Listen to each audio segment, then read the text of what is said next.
This is Kathy Biehl of Empowermentunlimited.net with Astro-Insight for the week of December 18, 2017. In old black and white horror films in the 30s and 40s, especially involving an old castle, there was sometimes a moment when a person would touch a block of stone and all kinds of movement would take place. The stones would shift and a doorway would open slowly and loudly. That's where we are this week. The new moon at the start of the week in the sign of Sagittarius has a strangely retrospective feel to it, causing us to think back about what the last 3 years have been like. Notice what kinds of realizations come to you about how your thinking about life has grown or changed actually fairly dramatically since December of 2014. And at the same time, this particular moon has us also expanding what our hearts want, expanding our realizations of what we want out of life, and basically writing little letters to Santa, as I mentioned in last week's podcast. And right after that, Saturn, the timekeeper, the party pooper of the zodiac, the guy who wants us to be very responsible, act like grown-ups, and will reward us when we do adult and impose big consequences when we fall majorly short. Saturn is changing signs on the 19th and moving into his home base of Capricorn until December 2020.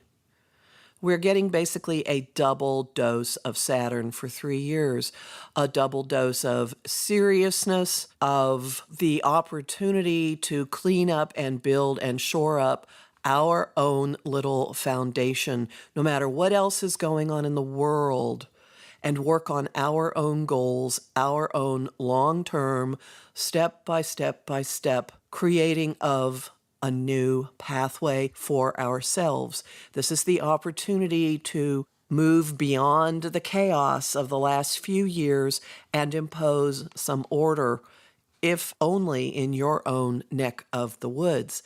Saturn has moved into Capricorn by the time we have the solstice on the 21st, which means this is the first time in, I believe, our lifetimes, and I am not sure how many years, that Saturn has been actually on top of the sun when it has moved into Capricorn for the solstice, the winter in the north, the summer in the southern hemisphere. This adds a phenomenal sense of seriousness to the entire winter season, but also emblazons the energies of the solstice chart on Saturn's time in the sign of Capricorn, so the next 3 years. And I'll be talking about this quite a bit in my solstice talk live on Monday night, the 18th, and then available on recording afterwards. Available through the classes link at empowermentunlimited.net. You will find a kind of stillness in the air, despite the mad whirl and the incredible craziness of the news coming at you and the demands of the holiday season and the obligations that you have. You'll find yourself periodically getting very still and becoming extremely aware of what matters and just stopping and throwing out the stuff that does not make any difference. The focus now and the focus for the long foreseeable future is on value, on solidity, on things that matter, and just not giving any time or credence to the things that don't. It's not all a grim situation, though, because there is a beautiful, beautiful flow of energy that links expansiveness and the deepest, scariest things and the influence of transcendence, escapism, and utter magic. This is a trine between Jupiter and Neptune. It will be with us well through next year. This is a factor in the hashtag #MeToo movement and so many stories surfacing of behind-the-scenes shenanigans, misuse of power, sexual power plays, money power plays. It's not just about sexual assault, the things that are being brought up. And on a personal level, do look at what monsters of your own are coming up that you have the opportunity to expose to the light and forgive yourself for and move forward from.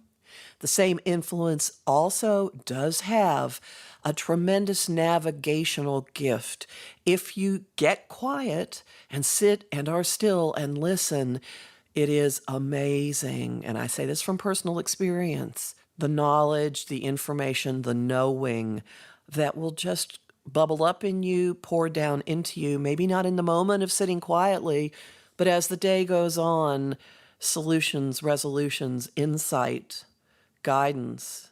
So I encourage you to tap into that and to decide that you can transcend pretty much anything that is happening in your life.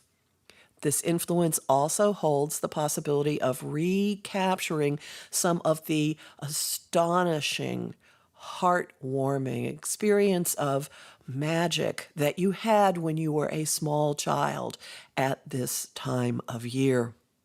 As we get into the weekend and Christmas Eve is coming, there is a slowness and a stillness to everything that happens this week, not just from Saturn moving into Capricorn, but also from Mercury, the planet of communication, slowing to a halt in his retrograde and stationing direct, which happens on December 22nd. As Mercury ends a retrograde, there is a sense of time stopping. Saturn moving into Capricorn has a sense of time stopping.